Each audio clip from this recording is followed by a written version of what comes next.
Good evening, good evening, good evening, good evening, and welcome to 2024's first Thank Her. And of course, we had to come out in Women's History Month, right? There was no other way that we could do this without doing so. And I know we haven't had Thank Her in a while. I know that some of you are probably taking a minute to come in here and to follow us and get on board with this conversation, but I want you to come into the room. I want you to like and share this broadcast. I want you to like and share this broadcast. What I'm about to do is about to get on my phone and share this from some of my platforms. And then we can get started. So, what are we talking about on tonight? On tonight, on tonight, we are talking about mentorship from the perspective of Ruth and Naomi. So, what I want you to do when you come in the room, say hello. I want to hear from you. Tell me who's watching, where you watching from. I'm excited to be here with you all on tonight. I am liking and I am sharing this information to all of my platforms as we speak.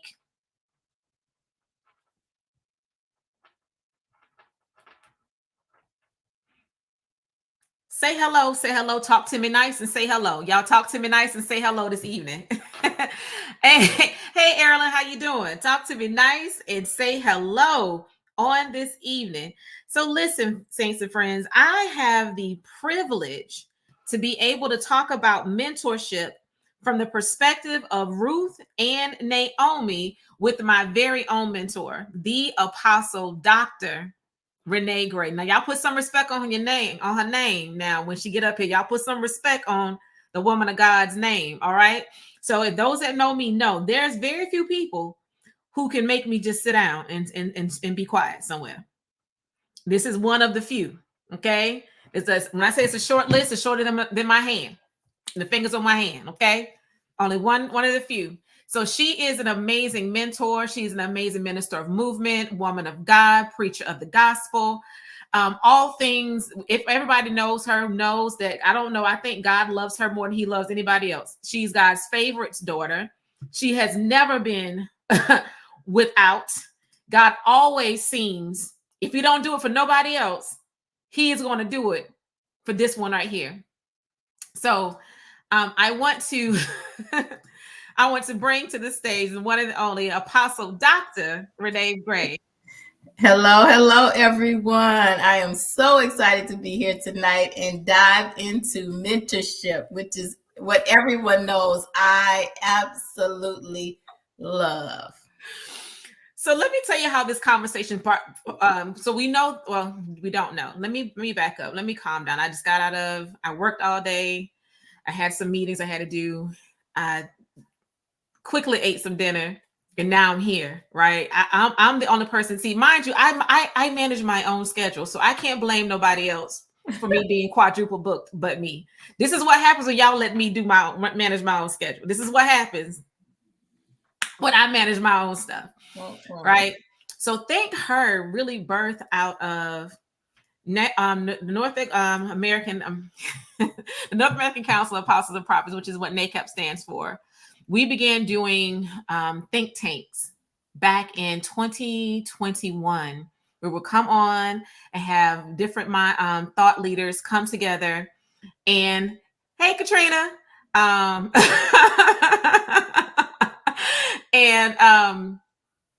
talk about different topics. And one of the pillars for NACAP is to empower women. And I was like, well, how are we going to say we empower women when we don't have platform for women to actually be at the forefront and to speak? And I began to tell him, I said, I want to talk about some things in the Bible from a woman's perspective. He was like, well, do it. Apostle Lewis, like, go ahead and do it. One thing about him, I love. You have an idea, go ahead and do it. He's not one to hold you back. Mm-hmm. And so we began doing Think Hers. And I started them in 22. We had a really good turnout for 22. I took a different approach and direction with it in 23. We got more of an academic perspective on some things. In 24, again, every year we're moving, right? We're moving, we're growing, we're going. And so I said, I think we've heard about, we've had conversations about spiritual fathers, and we're always talking about fathering. But we don't talk about the mothers or the mentors from the woman's perspective. And when we start talking about women mentoring, we always talk about women mentoring women to be wives. Mentoring women on how they're supposed to dress. And this hyper modesty culture, right? So I'm not sure if you're looking at the comments, Apostle. I can't see them. Okay, are you on your computer? Mm-hmm. So if you go into the top right hand corner, it says comments. It says comments, right. Banners, Brent. Yes. Okay, I got you. Okay. So now, so NACAP says whenever I wear this, they know that we're about to be adjusted. We're in for a ride. This is my uniform. I have my uniform on. So every time, we come together for NACAP Summit, it's always t-shirt day. So I'm always in this t-shirt, and whenever I bring the word, it's always one of adjustment. And so now they say when they see this jean jacket and this shirt, this gold shirt, that they know they're about to be adjusted. So tonight we're going to talk about mentorship from the Ruth and Naomi perspective. And what brought this out for me is while I was in seminary, you and I talked about this before. Here go your son, Kirby. Of course. Hey, son. He told me I wanted to say something. He told me I need to stop saying it because it was hurtful, but leave my child alone. I'm gonna say it one last time. Well, I'm gonna do it because I told him I won't say it no more. But he know what I was about to say when you said, "Hey, son." I don't care. I'm still the favorite. But so when I was in seminary, let me get serious. When I was in seminary, I had to do a paper on the book of Ruth, and I had to do an expository paper on the book. And tell our mother. So, and part of my paper that I got me into some hot water because I went to a very ultra conservative Baptist seminary. And so what that means for those of you who've never matriculated through seminary, don't understand what that looks like. Whenever you go to seminary, each one is backed by a denomination. Right. And because of the backing of that denomination, it kind of dictates what kind of the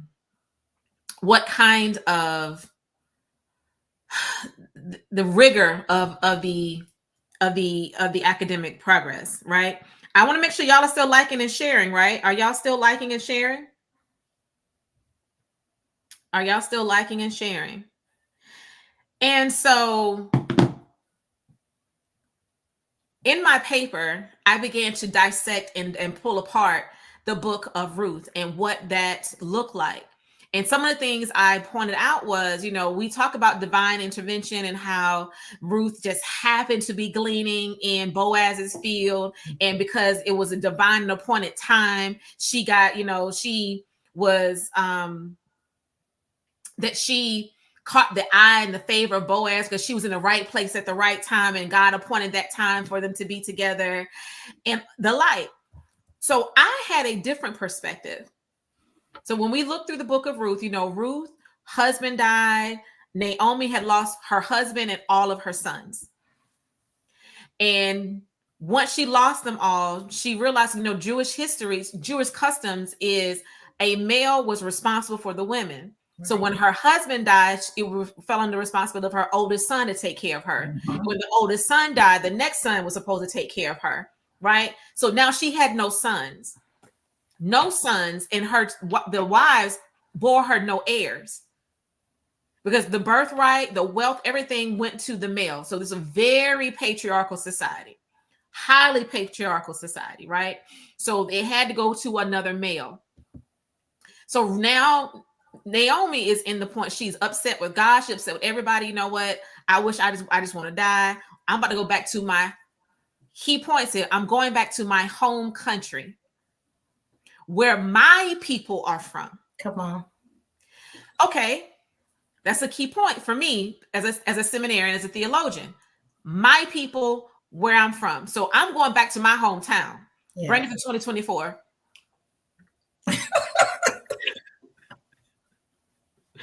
I'm still getting used to my my iMac. Whenever I do certain things, like if I do this too many times, a thumbs up will happen. If I do this, certain things, it's just certain things that I do, it makes these things happen. So I'm going back to my hometown. I have these daughters-in-law who I can't support anymore. So, and these daughters-in-law were not from her, they were not her people. They were not even Jews. So, and these daughters-in-law.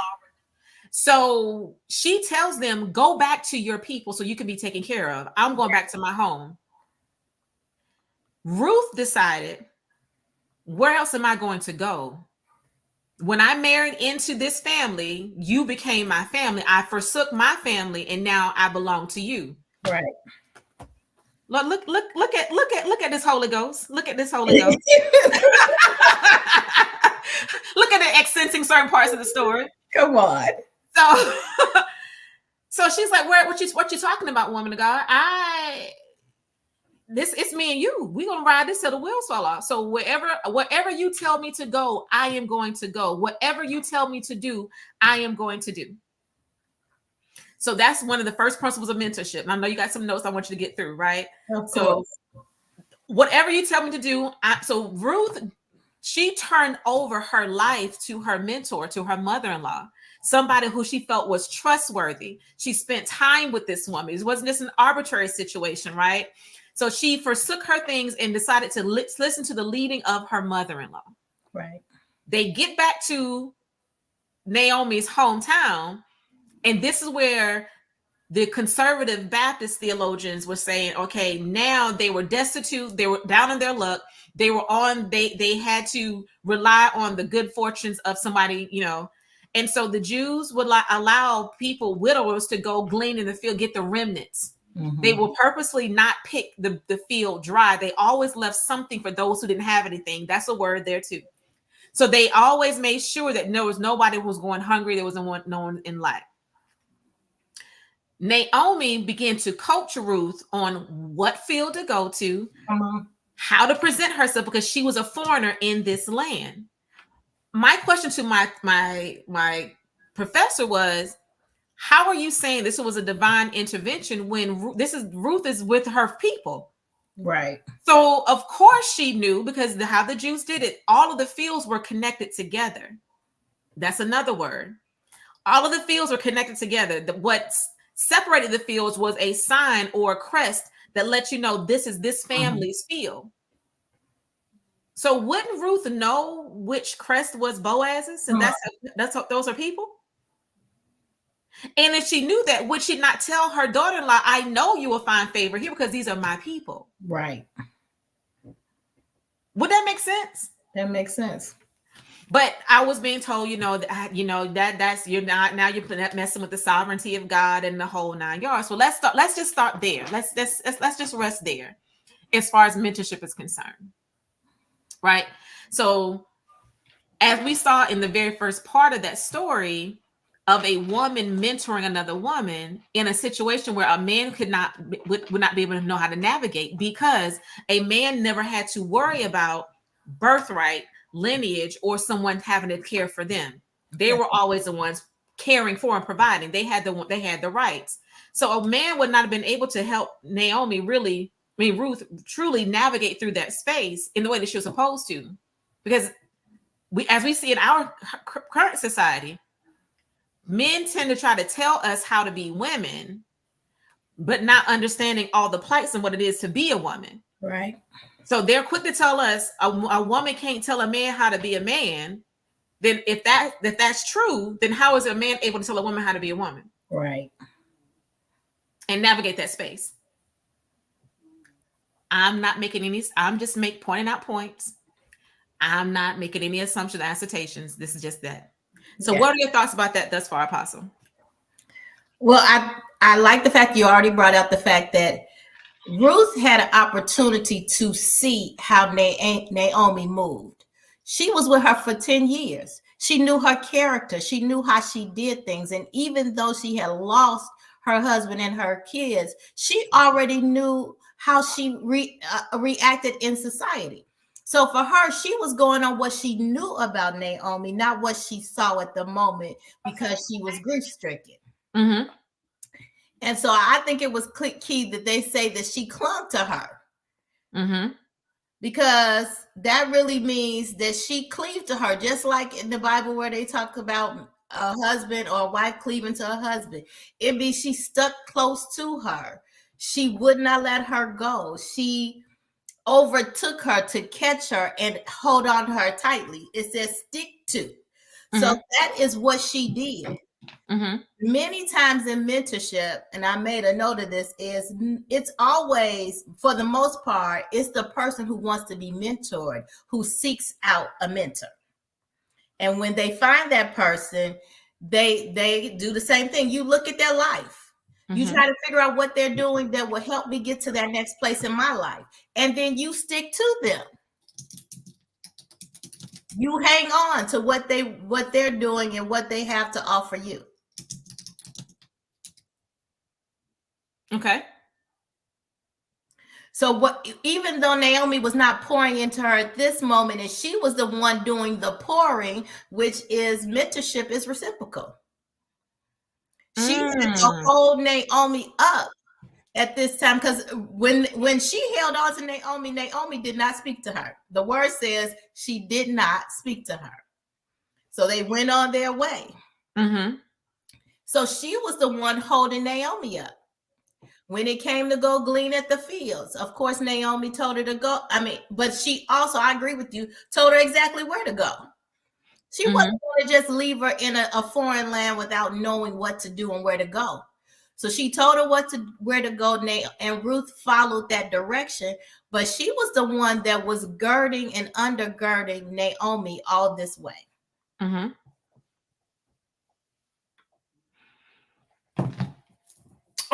Okay. So according to you, yes, it's the mentee, the person. If I want a mentor, you're saying that the mentor is always present. I have to make the first move to say this, hey, I want to connect with you. That is generally how it happens, because you're the one seeking out something and you know what the person has. You're looking for what they have that you think is going to help you or add to you. Let's rest that. Hold on for a second. So you said something key there for me. You're saying based upon my observation of you over time, yes, I have enough information to say, hey, this is the person who is best suited to mentor me. Yes. Time is a key indicator. I believe time is a key indicator. So we're not talking about personality. We're not talking about access. We're not talking about, okay, I'm connecting with you because of who you're connected to. So I'm not trying to use you to get to the next person. There is something within you that I feel spirit to spirit is connecting and saying, this is what I need. I think that's true mentorship. Let me say that. I'm not saying that I got a whole lot of knots what mentorship is, because people are looking for something different. So it's not, I'm the leader, you my servant.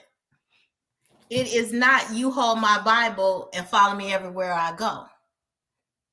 It is not, you just receive everything from me while watching me and I don't have no real relationship with you. And it is not, you are my son or you are my daughter. We play around on the phone right now, and I call Kirby son and he calls me mother. But the truth of the matter is, me and you, our relationship is different, and it's in a different way. So it's not like you call me mother, but now your children call me grandmother. Right. So our relationships are different, and your mentees should not have to have a relationship with each other. Me and your relationship has nothing to do with me and Kirby's relationship. And you should not feel like you have to be a part of that. So if we're doing, so So there's different types of mentorship, right? You can have group mentorship and there's one-on-one, right? So me, I have people who call me mother. Right. And those relationships for me happen naturally over time. Yes.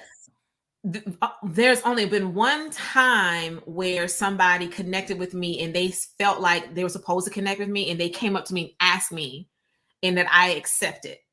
I learned a lot from that relationship. And it's not where it used to be, but nevertheless, that's what it is. And I've realized for me, it works better for me when it happens organically or it happens over time, because what people tend to do, they'll see the person that they'll come into contact with a person and they will enjoy the ministry of that person has. And I'm doing this from a ministerial standpoint, but this is also can be applied through corporate America or different areas of your life. This is not specific to church. So this is another thing. When we start talking about mentorship and apostolic grace and all this other stuff, it transcends spaces. Yes. You are who you are no matter where you go and no matter what capacity you're doing that in. Right. So if I'm sitting here saying, okay, based upon relationship, I need to make sure, one, you know me and I know you. You understand how I talk. You understand how I flow, because I know, and you and we've experienced this as I've gone through my mentorships ups and downs, that not everybody can handle the pour or how you pour. Absolutely. Right. So they'll connect with you and they expect you from me. Yes. And we're not the same person. Not at all. Now, there is evidence of you on my life. So people know, I know that is, I can tell that Apostle Renee is your mentor. Right. They know that, but they also know that y'all are not the same. Because you have people that you mentor. I'm like, I don't ever want to be in a relationship with them. If we never talk, I'm fine. Absolutely. And you shouldn't have to. Right. Mentorship is a relationship between two people. Now, if you do group mentorship, that's different. Most of my mentorship is one-on-one. And when it's a relationship between two people, you shouldn't have to be involved with everybody that I'm involved with. Okay. Okay. So, and let's get, and I wanted you to bring you on to talk about mentorship, because I'm talking about Ruth and Naomi, but it also speaks to how our relationship grew. Yes. Right. So I want to explain that from a very tangible perspective. We can go, and I don't mind. We can go all the way from the beginning and talk about the ups and downs of the mentor, because I think people need to understand too that in mentorship the relationship changes. Yes. It and sometimes there have been parts of my life when I clung to you tighter, and then there's sometimes in my life where I needed room. Right. But the connection was always there, but there were times when it was closer, and then there was time there was a lot more space. Right. But it didn't change the relationship, right? But in the beginning, even in the beginning of the mentorship process, I didn't trust you. I had trust issues. And I'm okay with that.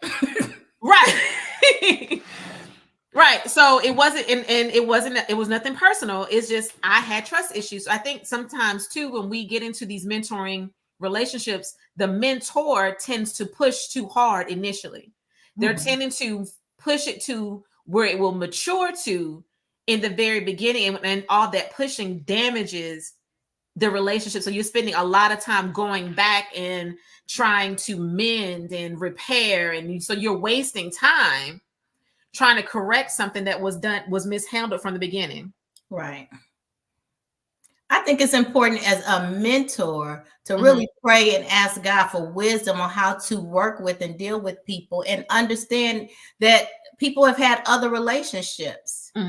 And I don't know where those went, and don't really need the background on that, but only God can tell me how to handle each person separately. And when it comes down to some things, I'm very good with saying, okay, and let it play out. Most things, let's not say some things, most things. Let me tell y'all something, my mentor petty. My mentor Petty. My No. mentor Petty. Y'all, you call y'all just know. Y'all just know.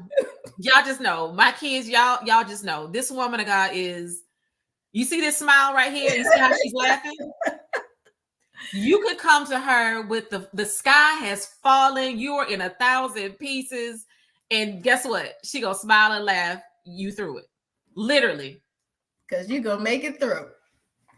And I think the biggest part, even if going back to Ruth and Naomi, Ruth actually listened to what Naomi had to say. She didn't try to make it seem like because I'm here and I'm the one gleaning in the field, that I have some things to offer. I got something to say. She followed every instruction that was given to her, down to what to wear, down to what to say. And that right there is a big part of mentorship. If the mentee does not, and you said trust and obey some of the things of the instructions being given, there's not going to be much growth there. Okay. So I have to trust. I have to obey. Okay. And then so that was the whole that was my problem at first. It was the trusting and obeying. I know this. I went through it with you. It was the trusting and obeying that was a huge problem for me at first, right? The trusting and the obeying.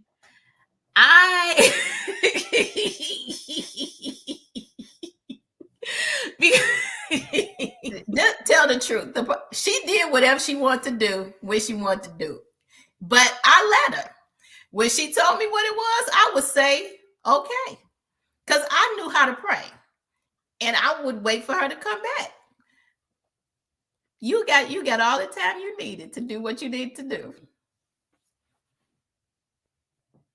Yeah, I was what? Terrible. Okay, so terrible is relative. Terrible is relative. Okay, that's relative. That is relative. Look, understand this. I recognize when people have been hurt by ministry and hurt by people. And because of that, you have to know how to handle people in those situations so you don't break them. She needed me to say, okay, and let her do the things she felt like she should do, because she needed to learn from that and come back and be like, okay, you know what? Pastor Nay was right. And I wouldn't, say, yeah, I know. I say, so now what do we do to move forward? What is the next step we're going to do? So I think as mentors, you have to really be sensitive. You got to be sensitive to the people that God bring you. Everybody that comes your way and wants you to mentor them are not always the ones that you need to mentor. You just need to know who God is putting in your path to mentor them. Okay. So back to Ruth and Naomi, because we're going to stay here first, and then we're going to definitely trail off to some other spaces. So we had the trust thing with Naomi and Ruth. Ruth listened and Ruth surrendered. Yes. So Ruth surrendered her personhood to Naomi. Absolutely. And the only way to do that was through time and testing. Absolutely. I believe that Ruth had to test Naomi. Mm-hmm. She had to have witnessed how she navigated her own life. Definitely. She had to witness how she dealt with other people. Right. She had to witness. She witnessed that how her to be integral. So it wasn't a surprise when she did certain things.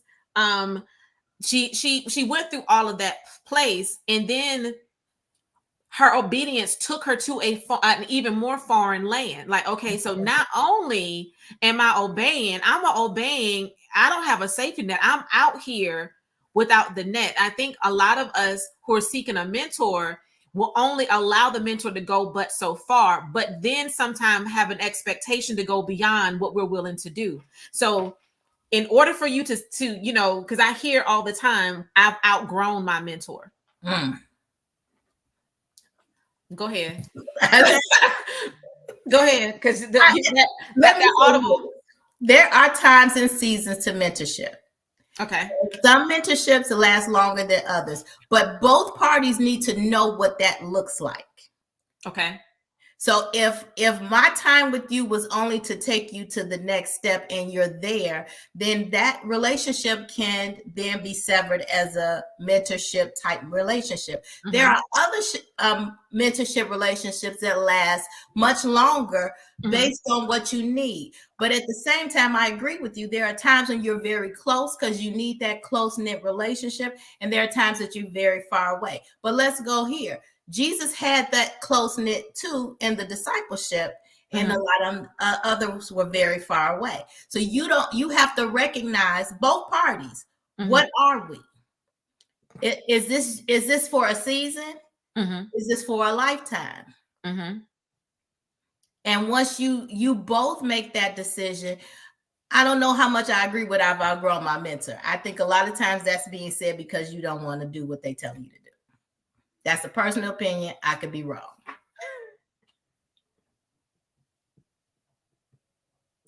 Well, there were times I didn't want to do what you told me, but I didn't think I outgrown you. I just didn't want to do what you was telling me to do. Right. That's all that was. It had nothing to do with me feel like I had outgrown you. I just didn't want to do what it was that you said. Or so yeah, so we've hit Ruth and Naomi. Now let's delve into a more practical. Let's just talk about this relationship and how the things, and the reason why I want to talk about it real time because other people look at our relationship and they don't realize what it is, or they get very, very surprised, right? I've always been a respectful person and an honorable person. So I've always, even when I didn't want to do what you asked me to do, I've never dishonored you in not doing what you've asked me to do. Absolutely. So it wasn't me. I've never cussed her out. No. I've never done that. No, there was no yelling. there was no, there was no me secretly honoring her and publicly up somebody else's behind. That's never been that. Now I've served other leaders, but they've always known who she was. So it was never one of those, well, you're with me up until this point, but when I get around this circle of people, then you're just Renee. Right. You're just Renee. But when we get around this circle, it's Apostle Renee, it's Dr. Renee, and it's all the things. And can I carry? I don't carry your bag. I never asked you to. we never had to do any of those type of things, right? But that's how that has always been. So our situation is different than some. I think I want to talk about our dynamic because a lot of people are hurt by systems that have been put in place in some churches and denominations that hyper service to their woman or man of God is taken in a way that is abusive, right? Not to say that if we were not okay. It's not that I've never, because I have carried your bag before, but it wasn't one of those, oh my God, I had to run behind you type of situations. Right. It's never one of those situations where when you move, I had to be like, I almost run into you because I'm chasing behind you so close. It was never any of those type of things where I was a servant, like I was your personal servant girl. Right. I wasn't your do girl. So, and I've never been treated like one. Right. So that's how, but in the beginning of our relationship, I asked you to mentor me because I was going through a class at first. Yes. So I was taking a leadership class. In this leadership class, we had to get a mentor. My glutton for punishment, I end up with 2 instead of 1. I had 2. Father God. And each one had assignments. There were books I had to read in the whole 9 yards, and it grew from there. I knew who you were. We had a relationship, but it turned into a true mentorship relationship was based upon that class. And that was 12 years ago. The class was 12 years ago. I've known you. I knew of you. I met you in 2008. Right. We went through something else where you were the administrator for in 2009. Right. So I had to get to know you a little bit more 2009, but the true mentoring started in probably 2012. Right. Okay, so now here we are 12 years later. It feels like so much longer. It feels like it's been about 20 years. It feels so much longer. And I remember you weren't pushy, you weren't calling me every day. It was one of those situations like, and you did not force your way into my personal life. You waited for me to invite you into those areas. Absolutely. So do you think a true mentorship relationship works when there's no access to the personal life? From a ministry, I know professional mentorship, if I was, on the job, that's different. I'm as far as my occupation is concerned, but spiritual growth and development, is it true mentorship if there's no access to the personal life? In my opinion, no. I need to know the real you. I need to know the whole you in order to mentor the whole you into whatever area aspect God has for you. I cannot mentor you and then take you into other circles and be surprised by how you react, because I don't know you personally.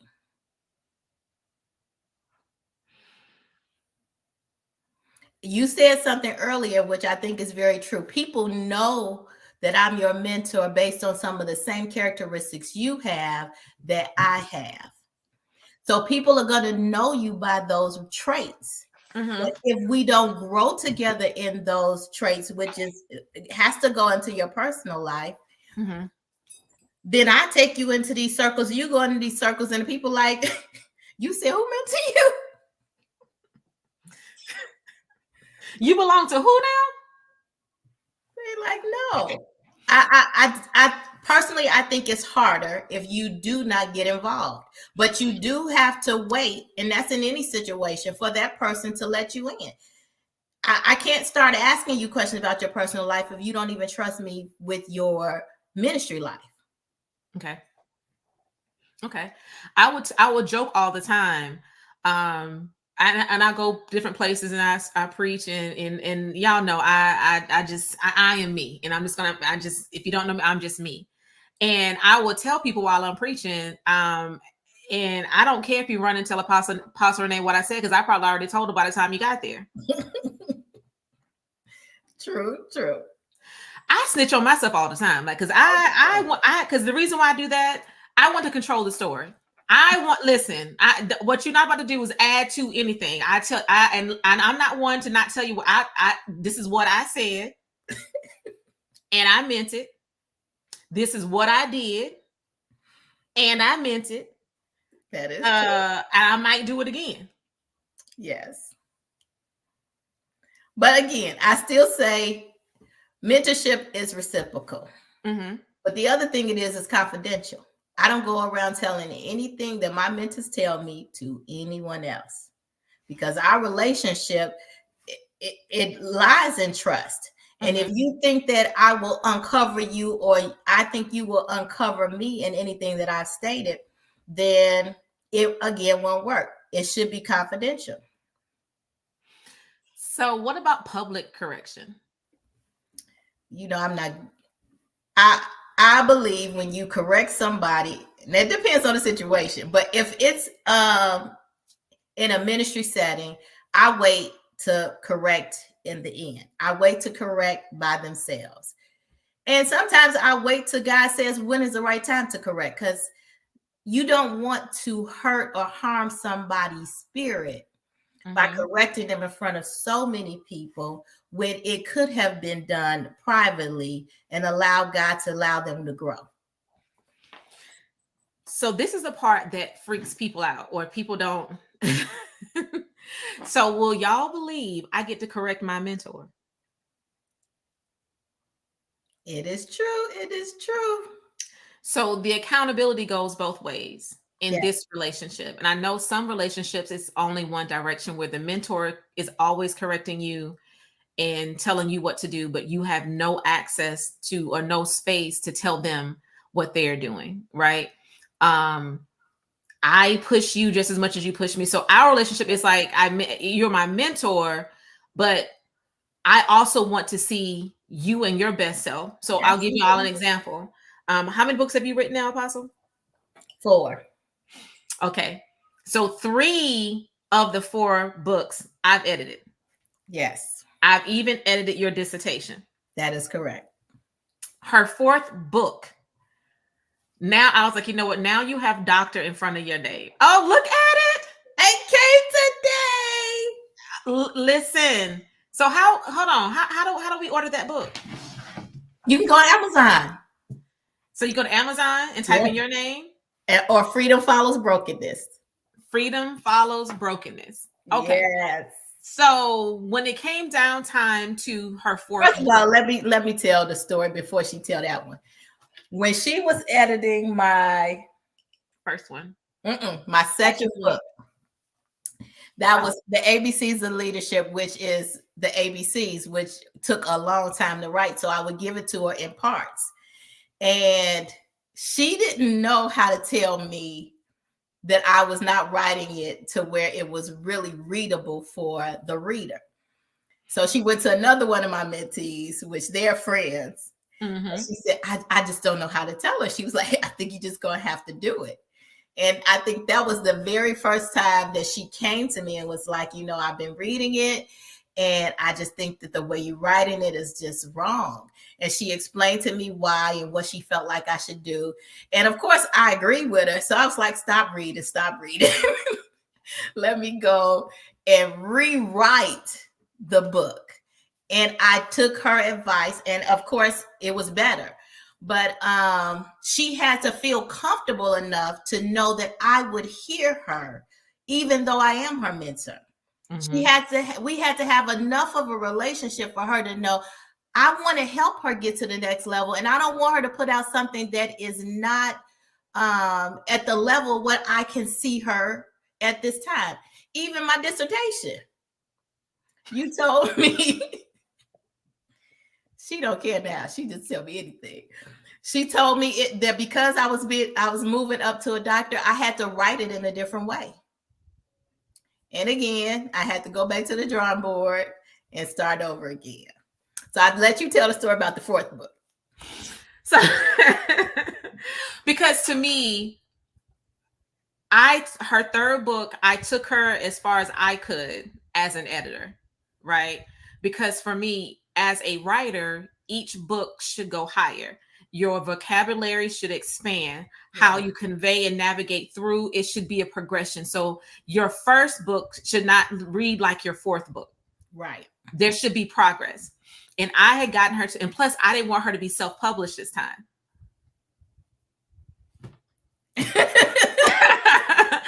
I didn't want her to be self-published because again, you're about to publish your dissertation. Why are you self-publishing this book? Like you should have a publishing company come and do this in a much more professional manner. So I wanted more for her. Right. And so when she started talking about her 4th book, it wasn't even before she couldn't even ask me, do I want to edit? I told her I'm not editing this book. You're going to have to get you a professional. You have to go somewhere else and get it done professionally. I'm not doing it this time.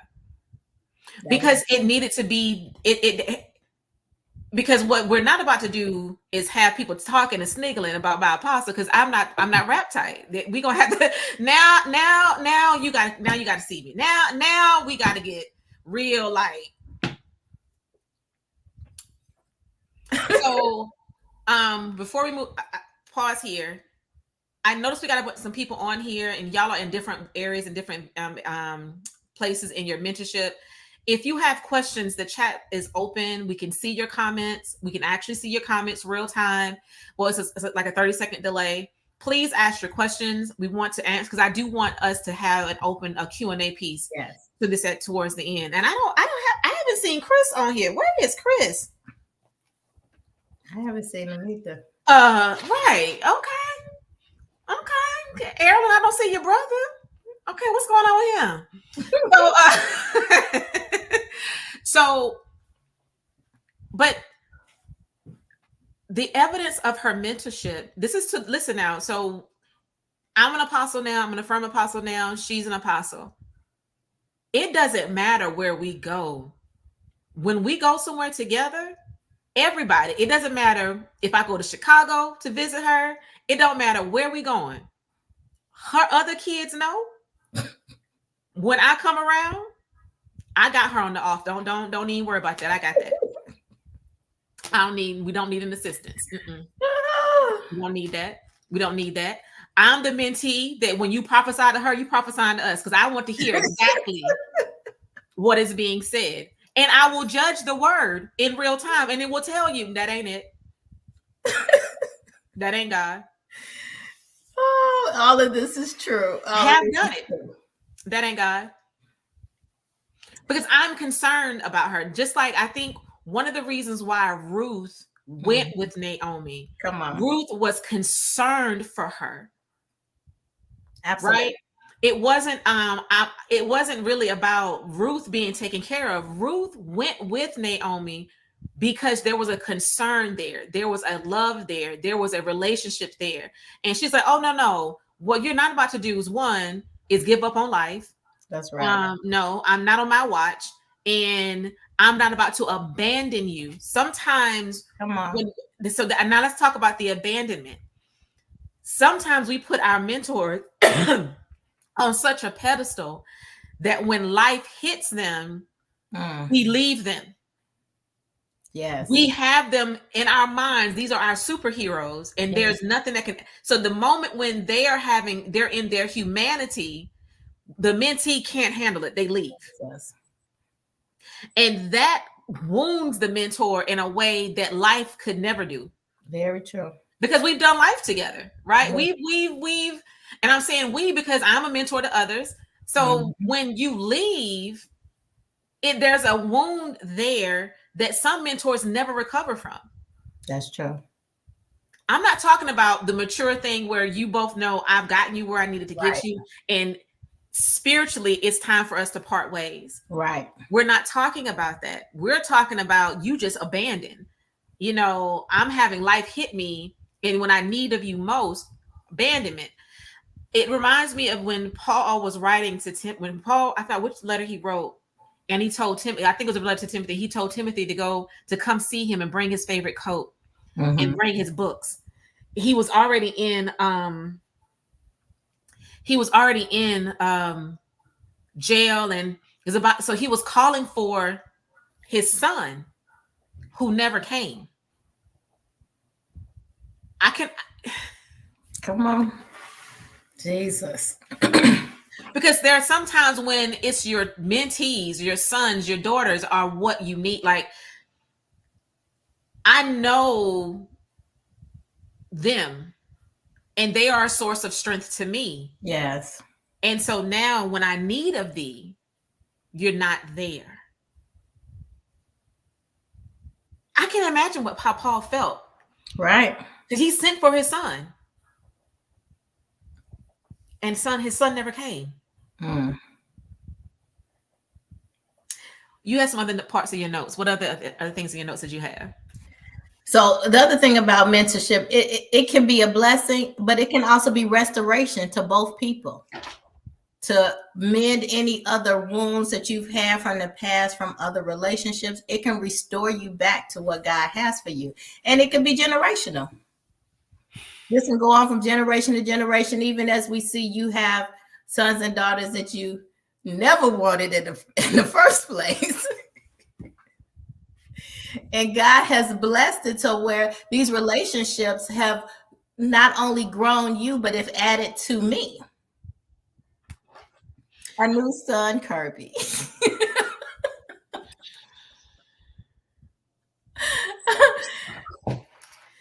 Yeah, okay. I'm not gonna say it because We'll say it. No, because I understand why because that's something else. Because I'm going to say it, Kirby, but I'm saying it because I think it's a piece of fruitfulness that'll help with this process. Yes. So I have jokingly said that he is your son, but he's not my brother. Right? Yeah. Because I'm a brat. I'm spoiled. I mean, it is what it is. I'm the favorite. I'm the preferred one, and that's just what it is. And this is the reason why I feel that I am the favored and preferred one. This is why. This is why. Tune in, incline your ears. I feel out of all of the people that you mentor, very few carry your heart.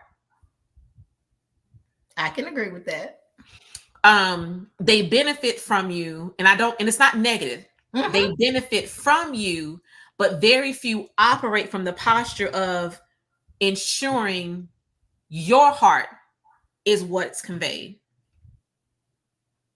That's good. Very few of them can go into a situation, whether you're there or not, and the evidence of you being there be there. Mm-hmm. And I've been in situations where that has been the case, where I'm there, and I'm there in proxy for you. Absolutely. And now I need to behave in a way that I know that you would want me to. Like, I have to conduct myself as Apostle Renee would have conducted herself. Right. Not every mentee has the ability to carry the heart of their mentor. We desire that they do, because I've been misrepresented by my mentees before, where they're just out here doing things and completely missing. They're trying to behave like me, but not in the spirit of me. Right, right. So I'm very stern, but that sternness comes from a place of love and protection. You're doing it as a mean girl. It's a difference. So it's received differently. Right? Right. And so that's what I mean by when I say I'm the preferred one, I'm the favorite one, because I am the one that carries the scent of the apostle. That's all I'm saying. I'm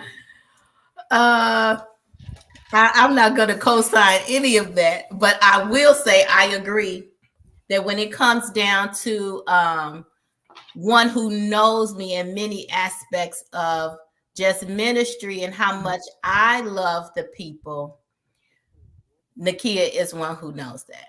She follows me in ministry, and I'm not saying follows like, oh, wherever she goes, I have to go. But if she knows I'm teaching somewhere and she can make it, she's going to be there. But she's not coming there to teach. She's coming there to support and cover. And I want you to know she does cover me. I know I'm her mentor and I cover her. But if she comes and I'm ministering, she's coming to cover me. And I don't care what I'm doing. If I'm teaching a dance class, she will be there to cover me. She's not coming there to help teach the class. She's not coming there to take over the class. She's coming there to simply cover me. And you don't have a lot of mentees that prefer their mentor that way either. Mm-hmm. She's not coming for me to say her name in any way, shape, or form. I prefer you don't. So it's because for me, I know I'm the favorite one, right? So what I find sometimes when I get around your other mentees, they get to act in a certain type of way because, beloved, have your time with her. It's okay. It's okay. I'm good. I will sit in the back. I am good. Just don't say nothing to her crazy. And don't try to go lay hands on her. And we fine. Just go ahead. Y'all have your time.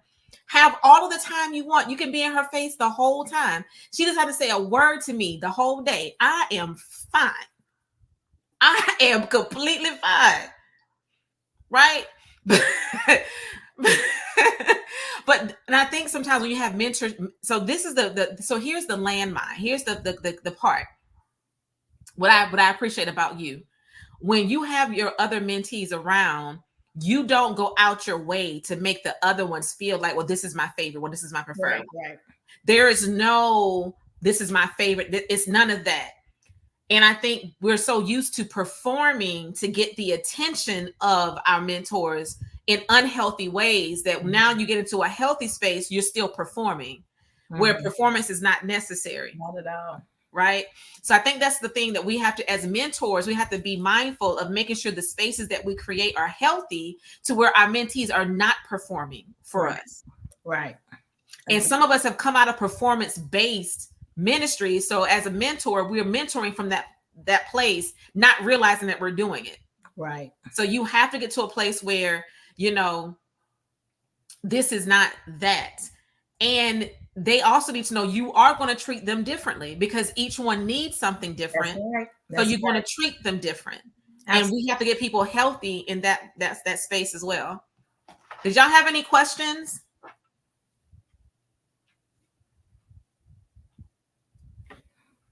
I was saying it. I definitely want to say before we leave off of Naomi and Ruth is Naomi was blessed by Ruth because Ruth obeyed. And then she ended up, in the end, everybody knows she married Boaz. They had their first child. She brought the child to Naomi and let her know this is her heir. She served her again. Mm-hmm. And she restored her again when she brought that child to her. So that's where you're saying when the restoration comes in by way of the relationship, that restoration is possible and key. Absolutely. In this relationship. Absolutely. Okay. I like that. I like that. So I'm going to tell you a real life story. So Apostle Renee and I was in South Africa in December.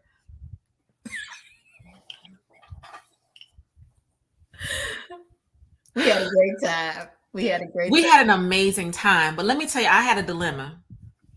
And I told myself I will never do that again. I'm just going to have to break protocol and it's going to be what it's going to be. So I preached at a church service and pastor of the church asked myself and Apostle Renee to work the altar. Mm-hmm. He didn't call any of his ministers or any of his sons to work the altar. He only asked Apostle and I to work this altar.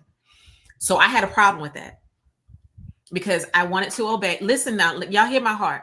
So, and y'all let me know how I should have handled it. So I wanted to obey the man of God because I am not only am I an apostle, I'm an ordained elder in the Lord's church. So that comes with a different area of responsibility. And I don't think people understand the difference of the responsibility of an elder versus that of an apostle. Right. They're different responsibilities. The functions are different. Our mindsets and mandates and commandments are different. Still about the perfection of the saints and managing the body, but from a different standpoint, right? Mm-hmm. So the elder in me is always going to obey. It's one of those things. So the man of God asked both of us to work the altar, so we do. Right. We're beside each other. I'm praying for this woman. An apostle is praying for somebody else, and I hear her tongues shift. I knew then that she had moved into deliverance. Yes. There is at least 7 other people on the altar that needed ministry. And she's standing next to me doing deliverance. Now, when the woman of God told you, I cover her. So now in the middle of praying for this person, I stopped because I got distracted. Because now immediately I want to cover the apostle, right? I have to. Now, both apostles, but now she is the apostle in this moment for me. This is how she's postured for me, right? So now I'm like, okay, what am I supposed to do? Because my assignment from the man of the house was to work this altar. That was my assignment that was given to me, but she's also my assignment. So I was like, okay, what do I do? So I called somebody else over initially to cover her, but there was a mix up in communication. And so this other person begins to work the altar, which works out. So now we can get this line down quicker because all I can think about is I need to get to Apostle Renee. So I finally get somebody to come and cover Apostle Renee, and I'm still not able to focus because it's not me covering her. I don't trust that he's gonna do right. Like I'm still trying to cover her while also ministering to this soul here on the altar. So that's why I said I will never do that again. If that situation was to happen, I would have to tell the man of God, listen, I need you to get somebody else worked off because I got to cover her. Right. Because I can't. I thought I could do it, but I realized I cannot do that. Right. Like this is so I had this is my assignment. This is the purpose here. But then I had the assignment. It was conflicting for me. And when I say I had a hard time, now she over here doing what she doing. She over here trusting God. God got me. God, I mean, so she wasn't worried. She's I'm good. God got me. I got this. I'm looking like, okay, we're in a whole nother country. Yes. I don't know what the principalities are here.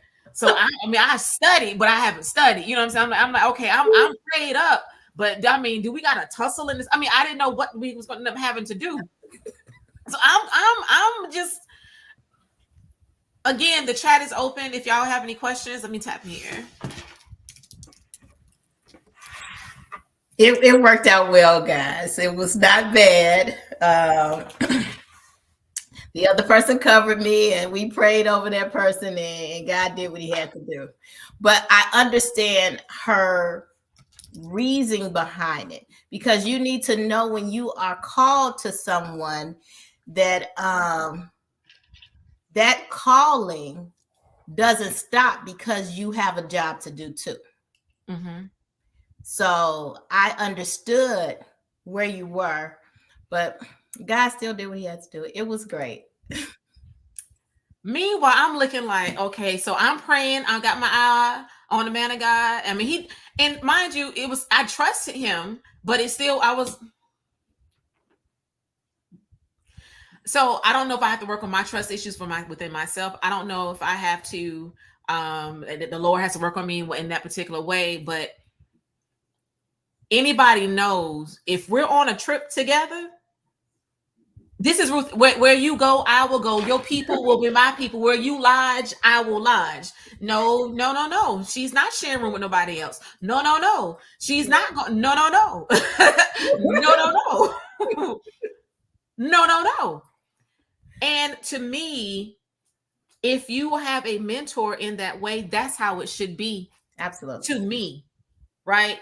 I shouldn't have to rely on somebody else to cover me when you're there. Right. I shouldn't have to clean up my name if you're there. Right. If there's an accusation is that Riches? Mm-hmm. There should not be an accusation about me and my mentee is there and they just sit there quietly like, oh, well, no. Right. When you know different. Absolutely. There should not be a situation where there's slander and you know it to be slander. No. Now, I'm not telling you to blindly, you know what, can't nobody ever say nothing about my man or my woman of God. If I did something that was out of pocket and it's true, then it's true. I'm not telling you to do that. Right. And if you have to question your mentor's integrity, then is that person still your mentor? Absolutely.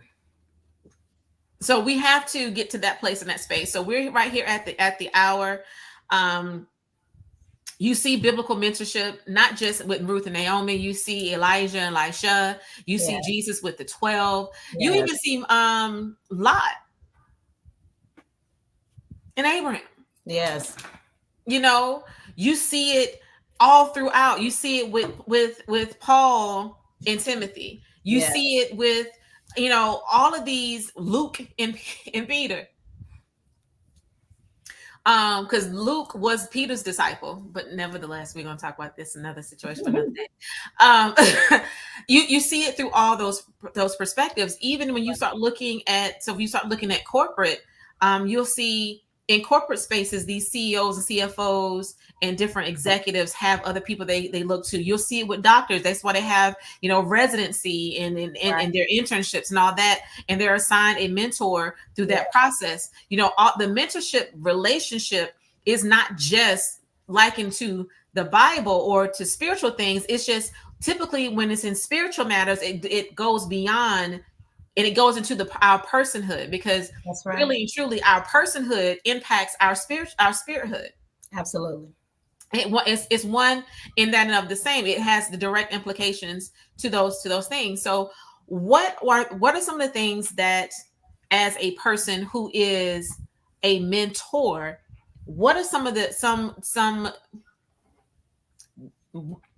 nuggets of wisdom that you will give them to a mentor?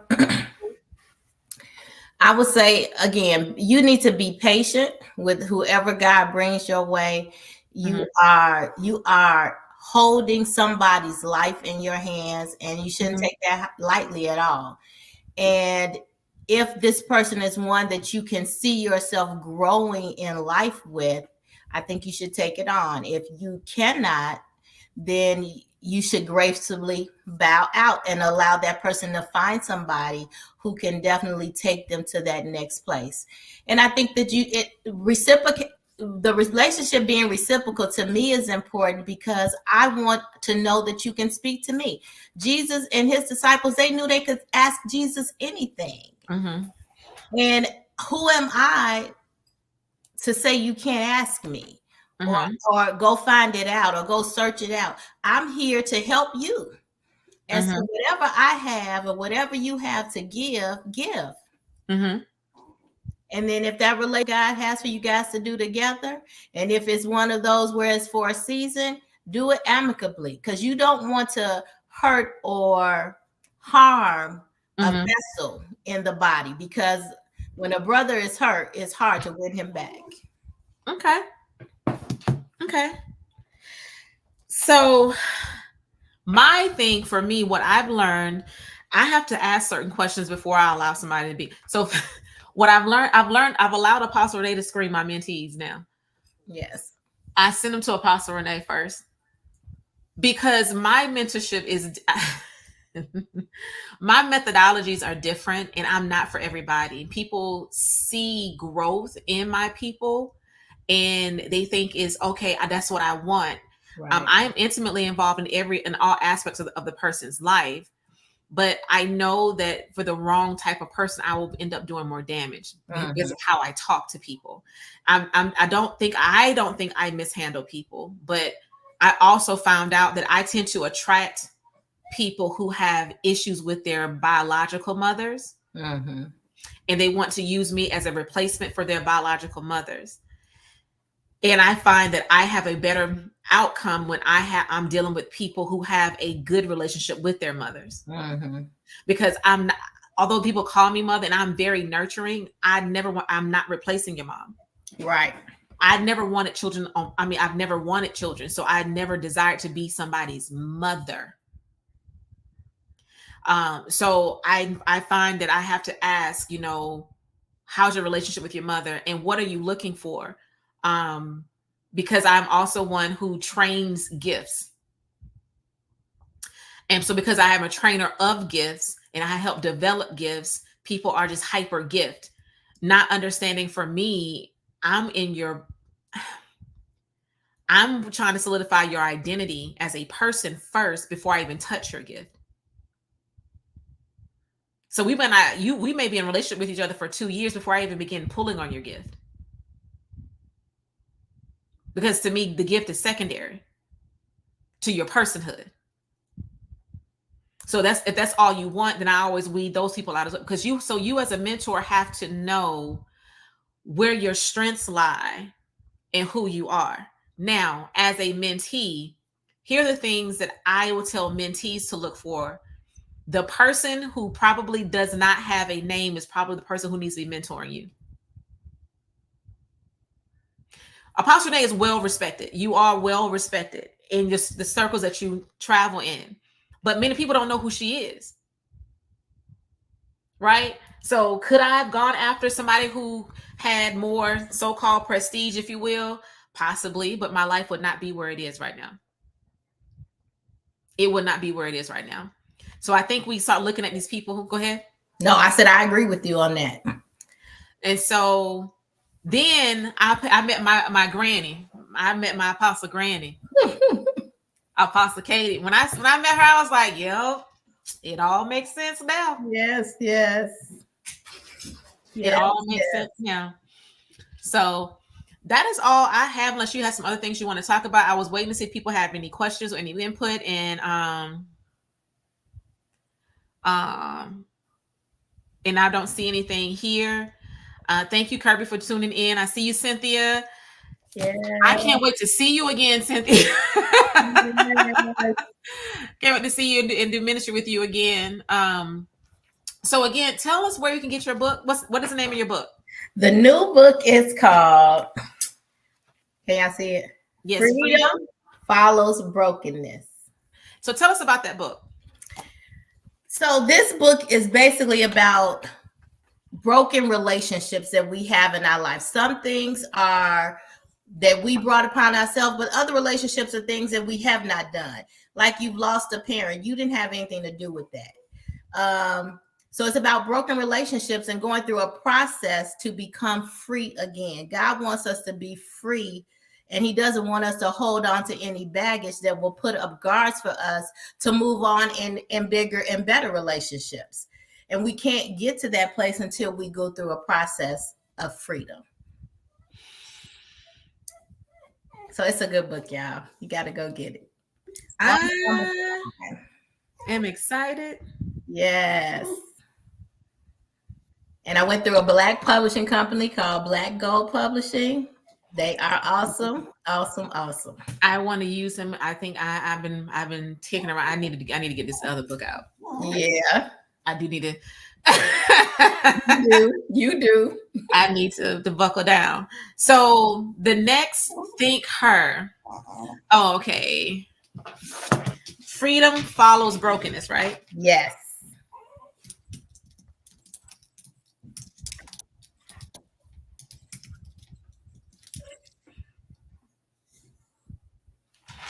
Okay, I put it in the book in the comments. So I got this book that I think, I don't know, I need to have a roundtable discussion about this book for the next Think Her. I think the next Think Her is going to be in June, right before we have our regional virtual conference in June. So this yummy book, Vindicating the Vixens, revisiting sexualized, vilified, and marginalized women of the Bible. Wow. See, this is my kind of carrying on. This is why I go ahead and finish my degree, so I can go ahead and get this is my kind of carrying on, right? So this book covers. So here are the vixens that we cover in this book, and I would love to sit here and have a round table discussion. So we have Eve, Sarah, Hagar, Deborah, Huldah, my favorite, Vashti.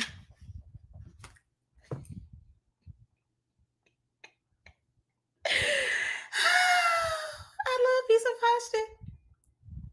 Then we have Tamar, Rahab, Ruth, Bathsheba, the Virgin Mary. Then we have my second favorite, the woman at the well, Mary Magdalene, and Junia.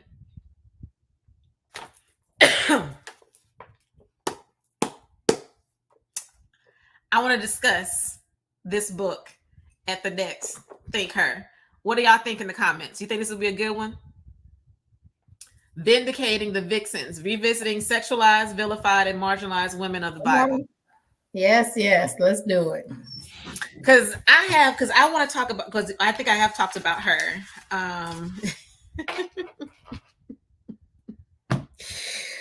Oh, yes, indeed. You know, my girl that keeps saying that, you know, that it's a spirit because, you know, her husband was a weak husband, but because she crucified the prophets of Baal, they have an issue with her. I'm not gonna say her name because every time that people say it, compare her. But yeah. So thank you all. He said, I mean, it ain't better than Dr. Gray's book, but we can partake in discussing it. You muted, Apostle. You know, I said thank you. Thank you so much, sir. But anyway, thank you all for joining the call, the Think Her on tonight. I know this was not as riveting or is not as controversial as the one that we've had in the past, but I think mentorship from the mothering perspective, or the Ruth and Naomi perspective, we get some great nuggets out of that about how we have to submit our lives to our mentor. That mentorship is definitely doing life with someone, and that the mentor was not picked haphazardly. There was time spent before they were picked, and then as the mentor, you know, the restoration that can happen in the relationship Yes, yes. That was amazing to me as well. So, ladies and gentlemen, pick your mentors well. Yes, I also want to say that women can mentor men yes, and do it well. yes, yes.